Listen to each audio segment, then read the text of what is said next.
Olivia had been standing in that hallway for nearly 45 minutes. Madison was late. Again, the text messages kept coming, each one more apologetic than the last, each one another excuse wrapped in emojis and promises. Traffic, work emergency, her Uber got canceled, be there in 10. Olivia leaned against the marble wall of the Grand Sterling Hotel, a place so outrageously luxurious that even breathing its air felt like it cost money. The hallway where she stood connected the main lobby to the hotel's exclusive cocktail lounge, a corridor lined with oil paintings that probably cost more than her apartment and lighting so perfectly calibrated it made everyone look like they belonged in a fashion magazine. Madison had insisted they meet here. It's incredible, she'd texted 3 days ago. The drinks are amazing and the crowd is so sophisticated. We'll feel like we're in a movie. Olivia had agreed because that's what she always did. She agreed. She showed up on time, she waited, and Madison showed up late or didn't show up at all. Tonight, Olivia had made an effort. Her auburn hair was styled in loose waves that had taken her almost an hour to perfect with a curling iron and about 17 different YouTube tutorials playing in the background. She'd worn her best dress, a deep navy blue that brought out her hazel eyes, paired with heels that were already making her feet scream for mercy. Her makeup was flawless, a smoky eye that had required 3 attempts and more blending than seemed reasonable for one human face. All of it for a girls' night that apparently wasn't going to happen. Her phone buzzed again. Madison. Oh my God, Liv, I'm so sorry. Still stuck in this meeting. Maybe 20 more minutes? Order us something fancy. I'll Venmo you back. Olivia stared at the text. This was the 7th time this month. The 7th time Madison had been late, made excuses, left her waiting somewhere like an idiot while life happened around her. The 7th time Olivia had swallowed her frustration and typed back something understanding, something patient, something that said it's totally fine even when it absolutely wasn't fine. She looked at her reflection in one of the hallway's ornate mirrors. She looked good, really good. And she was wasting it standing alone in a hotel corridor, checking her phone like some desperate person waiting for validation that would never come. The thing about Madison was that she'd been Olivia's best friend since their sophomore year of college. They'd lived together, pulled all-nighters together, survived heartbreaks and hangovers and that terrible semester when they'd both thought they were failing statistics. Madison had been there when Olivia's dad got sick, had held her hand through the funeral, had shown up with wine and terrible movies when the grief felt like too much. So Olivia forgave her, over and over. She forgave the lateness, the cancellations, the constant rescheduling. Because that's what friends did, right? They gave each other grace. They understood that life was complicated and people were busy and sometimes things just didn't work out. But tonight, standing in this hallway in shoes that hurt and makeup that was starting to feel heavy and a dress that deserved better than this, Olivia felt something shift inside her chest. She was tired, exhausted actually, tired of being the friend who always accommodated, always adjusted her schedule, always said yes, it's fine when people treated her time like it didn't matter. A hotel staff member passed by, gave her a sympathetic look that made Olivia want to disappear into the expensive wallpaper. She checked her phone again. 9:47 p.m. She'd arrived at 9 o'clock. The lounge was probably starting to fill up with people who had friends that actually showed up. People whose Friday nights didn't involve standing in hallways making excuses for other people's behavior. Olivia was composing a response to Madison when she noticed him. A man, standing near the entrance to the lobby, talking quietly with someone who was clearly security based on the earpiece and the suit and the way he stood like he was ready to handle problems. The man himself was tall, probably in his late 30s, wearing an all-black suit that looked like it had been tailored specifically for his body. Dark hair, sharp jawline, the kind of presence that made people notice him even when he wasn't trying. He was looking at her, not in a creepy way, more like he was assessing something, figuring something out. Olivia looked away quickly, back to her phone. Great, now she probably looked even more pathetic, standing here alone being watched by random hotel guests. But when she glanced up again, he was walking toward her, not rushing, just moving with the kind of confidence that suggested he was used to getting whatever he wanted whenever he wanted it. He stopped a respectful distance away, hands in his pockets. Expression unreadable. Excuse me. His voice was deep, with the faintest trace of an accent she couldn't quite place. Italian, maybe. You've been waiting for quite a while. Olivia blinked. I'm sorry? I own this hotel. I happen to notice you've been standing here for some time. Your friend seems to be having difficulty arriving." It wasn't a question. Somehow, he knew she was waiting for someone, knew she'd been stood up, knew exactly how pathetic her evening had become. Heat rushed to her face. "I'm fine," she said, trying to sound like she had her life together. "She'll be here soon." He studied her for a moment, then smiled slightly. It wasn't condescending, more knowing, like he could see right through the lie but wasn't going to call her out on it. "I'm Dominic Santoro," he said, "and I'd like to extend an invitation. My private suite is on the top floor. I have an excellent collection of wine and a view of the city that's considerably better than this hallway. If you'd like to join me, my head of security will escort you up." Olivia's brain short-circuited. This man, this stranger who apparently owned the Grand Sterling, was inviting her to his private suite. Every alarm bell her mother had ever installed went off simultaneously. This was insane. This was how people ended up on true crime podcasts. This was absolutely not something a reasonable person would say yes to. And yet, she looked at her phone, at Madison's text, at the string of excuses and broken promises that stretched back months, at the pattern of her own life where she always waited, always gave people chances they didn't deserve, always put everyone else's convenience above her own dignity. "I want to be very clear," Dominic said, reading her hesitation. "This is an invitation, not a demand. You're welcome to decline. My security chief will escort you if you accept, and you'll have his contact information. You can leave at any time. There's no pressure. Just an offer of better company than an empty hallway." Olivia should say no, should text Madison that something came up, should go home, should forget this entire embarrassing night. But something in her chest, that tired, frustrated thing that had been building for months, said fuck it. "Okay." She heard herself say, "I'll come." If Dominic was surprised, he didn't show it. "Excellent." He gestured to the security chief. "Marcus will take you up. I'll meet you there." He walked away before she could change her mind, disappearing toward the private elevators with the kind of easy confidence that suggested this was just another Friday night for him. Marcus was professional, calm, the kind of person who'd probably seen everything and was impressed by nothing. He led Olivia to a private elevator that required a keycard, pressed the button for the penthouse level, and stood with his hands folded in front of him like he escorted random women to his boss's suite every day. "How long have you worked for Mr. Santoro?" Olivia asked, because the silence felt too heavy and she needed to fill it with something other than her own racing thoughts. 5 years, ma'am. He's a good employer, treats his people well. She nodded,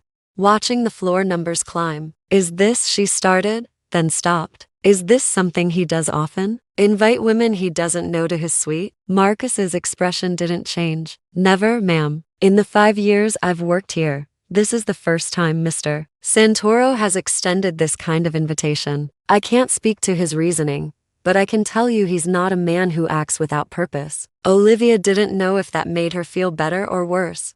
The elevator slowed, stopped. The doors opened directly into a penthouse that made Olivia forget how to breathe properly. Floor-to-ceiling windows overlooked the city, lights sprawling out like scattered diamonds against black velvet. The space was massive but somehow still felt intimate, decorated with modern furniture mixed with pieces that looked genuinely antique. Original artwork on the walls, the kind she'd seen in museums. Books everywhere, on shelves and tables.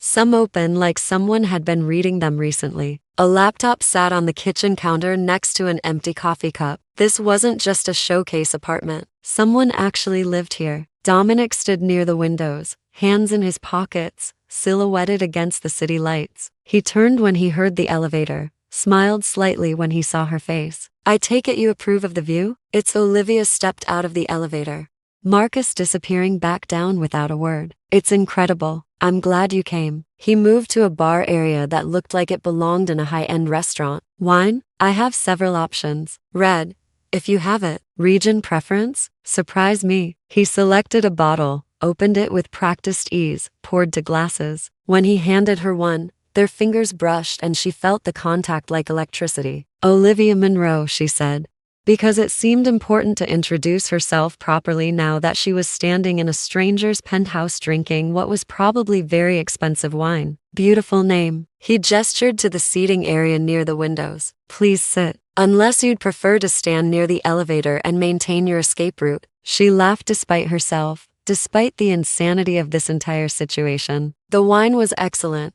probably cost more than her monthly grocery budget. Dominic sat across from her in a chair, respectable distance, not crowding her space. So, he said, tell me about the friend who left you waiting in my hallway. Her name is Madison. We've been friends since college. She's chronically late and I'm chronically forgiving. He sipped his wine. That sounds exhausting. It is. Olivia looked at him, at this stranger who somehow felt less dangerous than she'd expected. Why did you invite me up here? Because you'd been waiting for almost an hour. Because whoever you were waiting for clearly doesn't value your time. Because you looked beautiful and frustrated and like you were considering either murder or crying, and I found that interesting. Interesting enough to send your security chief to collect me. I sent Marcus to extend an invitation with explicit instructions to make it clear you could decline. You chose to come.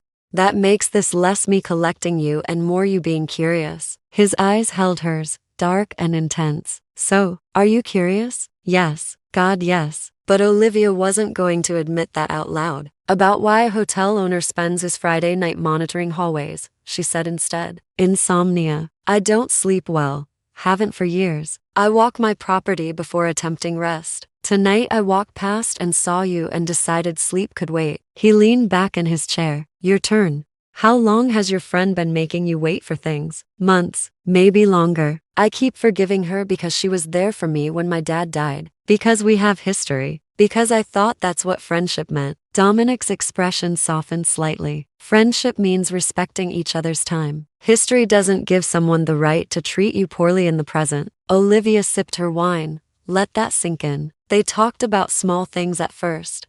Her work as a graphic designer, freelance projects that paid well but kept her constantly hustling. His ownership of not just the Grand Sterling but 2 other hotels in the city, restaurants, some import businesses he was vague about. Why he'd bought the Sterling 7 years ago, transformed it from a fading landmark into one of the city's most exclusive properties. Why he lived above his business instead of in some mansion in the suburbs. The wine flowed.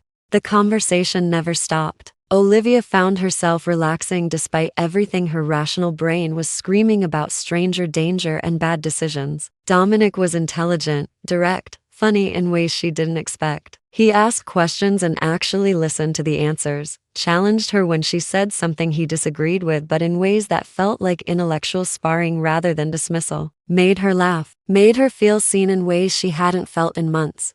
At some point she checked her phone. 11:30 p.m. 23 messages from Madison, escalating from apologetic to panicked. Madison, Liv, where are you? Madison, I'm at the hotel but you're not here. Madison, please answer, I'm worried. Madison, are you mad at me? Olivia turned the phone face down on the couch. You're ignoring her, Dominic observed. She made me wait an hour. I'm simply evening the scales. He smiled, actually smiled, and it transformed his entire face. You're learning. Good. I'm a terrible influence. You're an excellent influence. You're teaching me to value my time. He stood, moved to the kitchen. Have you eaten? I haven't. I can have food sent up. My chef lives on property. Stay for dinner. She should say no. Should go home. Should not stay in a stranger's penthouse eating dinner at 11:30 at night. What kind of food? She asked instead.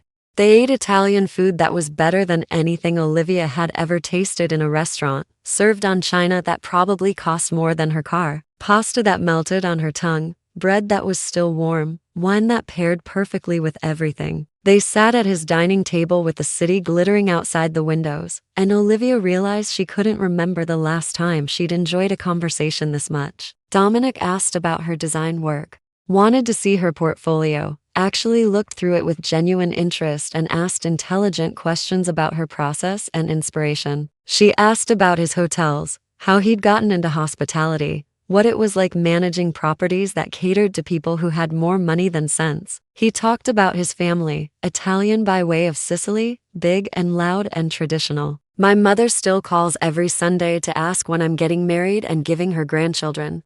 She thinks I'm wasting my life running hotels when I should be focused on continuing the family line. And what do you tell her? That I'm busy, that I haven't met someone who understands my world, what I do, who I am. He looked at her directly. Until perhaps now. Olivia's heart did something complicated in her chest. The chemistry between them was undeniable, had been since the moment she'd stepped out of that elevator. Every glance, every word, every accidental touch felt loaded with something electric. She found herself leaning forward without meaning to, watching the way his hands moved when he talked, the way his eyes never left her face, like she was the only person in the world worth paying attention to. At 1:00 a.m. her phone finally died. Battery drained from Madison's constant texts and her own nervous checking throughout the evening. I should probably go, Olivia said, not meaning it at all. Should you? Dominic refilled her wine glass. Or should you stay, continue this conversation, let your friend wonder where you went for once? That's petty. That's fair. She made you wait an hour. You're simply returning the favor. Olivia laughed, felt the wine warm in her chest and her defenses lowering with every minute she spent in his presence. You really are a terrible influence. I prefer to think of myself as a refreshing alternative to people who waste your time. He stood, moved to stand near the windows. I'm enjoying this. Enjoying you. I'd like to continue it, but I understand if that's too much trust to give a stranger. Olivia studied him, the line of his shoulders in that perfectly tailored suit, the way he'd maintained appropriate distance all night despite the obvious attraction between them, the way he'd made everything feel like her choice. I'll stay, she heard herself say, but I need ground rules. Name them. Guest room with a lock on the door. All my guest rooms have locks. I'll be in the master suite on the opposite side of the penthouse. And this doesn't mean anything I'm not ready for. I understand completely. He turned to face her. Thank you for trusting me. I don't take that lightly. The guest room was beautiful, decorated in soft grays and whites with a king bed that looked like sleeping on a cloud.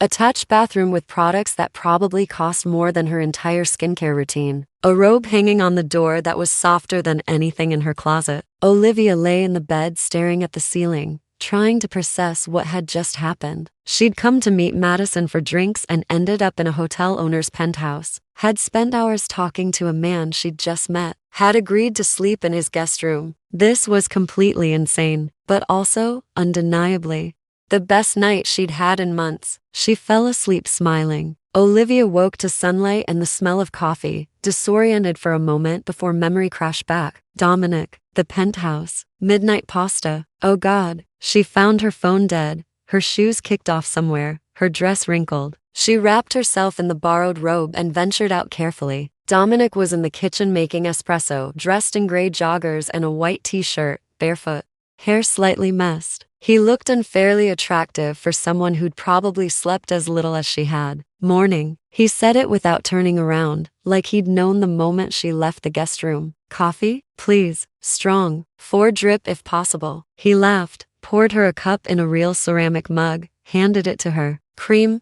sugar, or black? Black is perfect. They stood in his kitchen drinking coffee while the city woke up outside.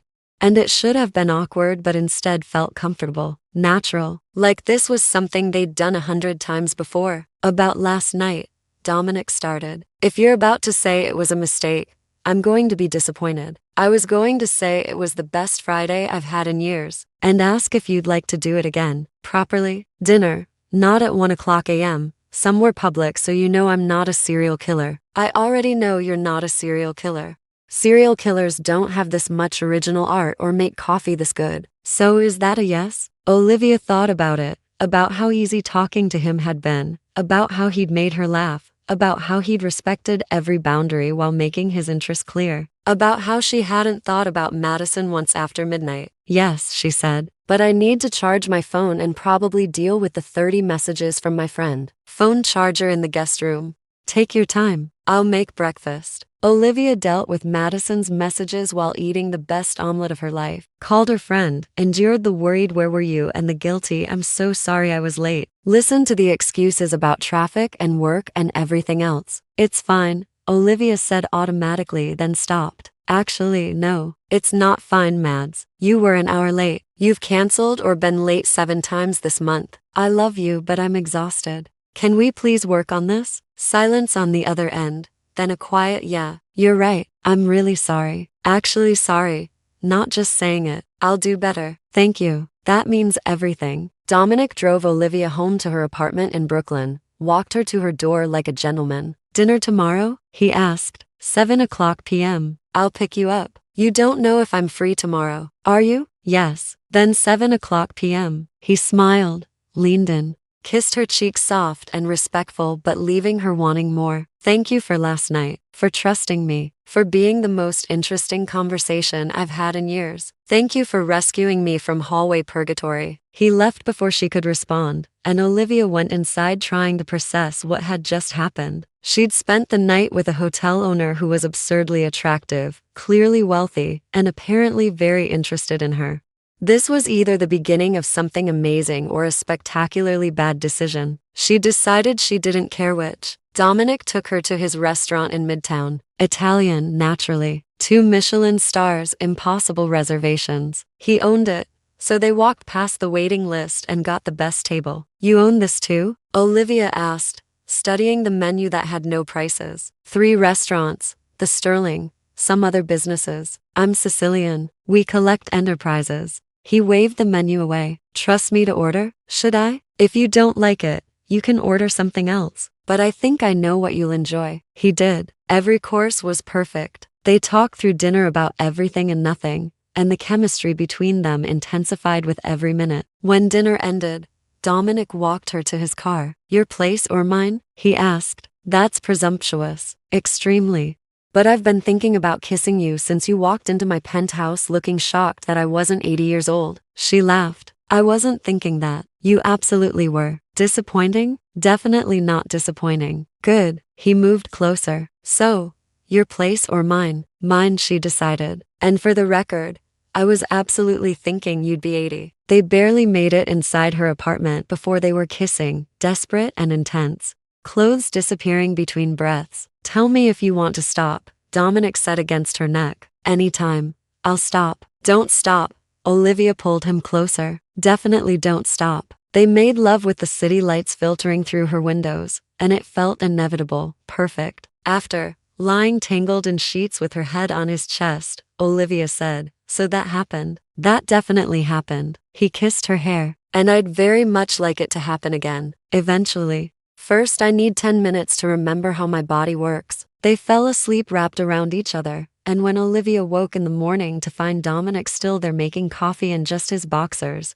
she realized this wasn't a one-night thing. This was the beginning of something real. Over the next 2 months, they fell into a relationship that felt both fast and inevitable. She learned about his insomnia, his love of architecture, how he'd taken over his family's businesses at 28 when his father died, and gradually, she learned about the other businesses. The first time was unexpected. She'd stayed over at the penthouse, heard voices from his office. Dominic's voice cold in a way she'd never heard. I was very clear about the terms. You agreed. Now you're trying to renegotiate. That's not how this works. A man's voice, nervous. Mr. Santoro, please. I need more time. You have 1 week. Full payment, or I pull protection. Are we clear? When Dominic found her later, she confronted him. I heard your conversation. How much? Enough. Protection payments? Territory? Threats. She sat on the bed. I knew you had other businesses, but hearing it is different. He was quiet, then sat next to her. This is what I do, Olivia. I manage territory, collect payments for protection that's real. I have rules. I don't hurt innocent people. But I do run operations that aren't entirely legal. If that's too much, it's not. She took his hand. But I need honesty. Always, even when it's uncomfortable. I will. I promise. Thank you for not running. Thank you for trusting me enough to let me see it. Month 3 brought a crisis that tested everything. The Sterling faced a hostile takeover attempt from a massive hotel chain wanting to buy the property, gut its exclusivity, transform it into a standard luxury brand. Dominic refused. The chain got aggressive, spreading rumors about building violations, trying to poach staff, making noise about health code issues that didn't exist. Olivia watched him work 18-hour days, saw the stress in his shoulders, the exhaustion in his eyes, the way he withdrew slightly, keeping problems to himself. After a week of watching him suffer alone, she confronted him. Talk to me, she said. What's happening? Business. I'm handling it. You're shutting me out. I'm protecting you from stress you don't need. Dominic, I love you. He went completely still. What? I love you. I should have said it weeks ago, but I'm saying it now. And when you love someone, you let them help. So talk to me, please. His walls cracked. He told her everything about the takeover attempt, the pressure, the fear of losing what he'd built, about feeling like he was fighting alone. You're not alone, Olivia said. I'm here, and I might not know hotels, but I know branding. I know how to control narratives. Let me help. She used her design and marketing skills to craft counter-narratives, her connections to get positive press about the Sterling's unique value, her strategic thinking to outmaneuver the hostile chain. 2 weeks later, the takeover attempt collapsed. The Sterlings stayed independent. Dominic found her working in his office, pulled her into his arms. You saved my hotel. We saved it together. That's what partners do. Partners. He pulled back to look at her. Is that what we are? I hope so, because I love you and I want to be part of your life. All of it. I love you too. He said it like a confession. Move in with me. Make the penthouse ours. Yes, she said immediately. Yes to everything. Before we continue with the rest of their story, if you're loving this journey from a chance hallway encounter to true love, hit that subscribe button. And here's something different. Drop a comment telling us, would you have said yes to going upstairs with a stranger, or would you have waited in that hallway? Be honest. I want to know how brave or reckless you all are. Month 5 brought family. Dominic's mother wanted to meet Olivia. Sunday dinner at the family home in Staten Island. Harper was terrified. Italian mothers are intense, Dominic warned. She'll ask a million questions, judge everything, probably try to feed you until you explode. Just be yourself. The Santoro home was beautiful chaos. Dominic's mother Rosa, his 2 brothers and their wives, his sister, cousins, children everywhere. The noise was overwhelming. The warmth was immediate. Rosa pulled Olivia aside within minutes. So, you're the one who makes my son smile. I try. He's different now. Lighter? That's you. I'd like to think so. Good. Rosa studied her. You know what he is? What the family does. I know enough. And you stay anyway. I stay because of who he is. Rosa smiled. Smart girl. Welcome to the family. The dinner was loud and wonderful. Olivia held her own with the teasing from his brothers, played with the children, helped in the kitchen without being asked. By the end of the night, she felt absorbed into something larger than herself. Something warm and real and lasting. They loved you, Dominic said on the drive back to Manhattan. My mother doesn't say welcome to the family unless she means it. Your family is incredible. They are. And you fit perfectly. He glanced at her. Which is good, because I'm going to marry you someday. Olivia's heart stopped. What? Not a proposal. Not yet, but a promise. I'm going to marry you, Olivia Monroe. When the time is right. When we're ready. But it's happening. You should know that. Good, she managed. Because I'm going to say yes. 3 months later, 9 months after that first night in the hotel hallway, Dominic proposed properly. He took her to the rooftop of the Grand Sterling, had it set up beautifully with string lights and candles and the city glittering around them, got down on one knee in the place where their story had begun. Olivia Monroe, 9 months ago you were waiting in my hallway for a friend who was late.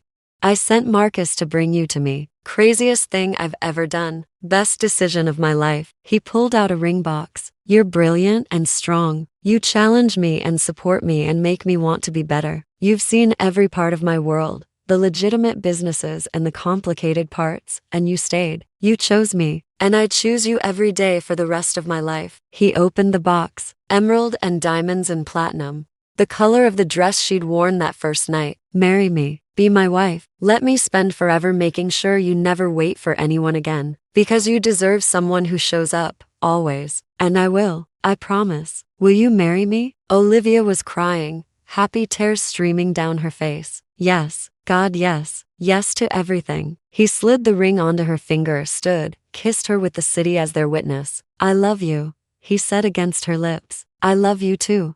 So much. No regrets about following a stranger to his penthouse? Not a single one. Best decision I ever made. They married 6 months later in a small ceremony at the Sterling with family and close friends. Olivia wore a dress that made Dominic forget how to speak. He wore all black naturally. When the officiant said you may kiss your bride, Dominic cupped her face and kissed her like they were the only 2 people in existence. The room erupted in applause.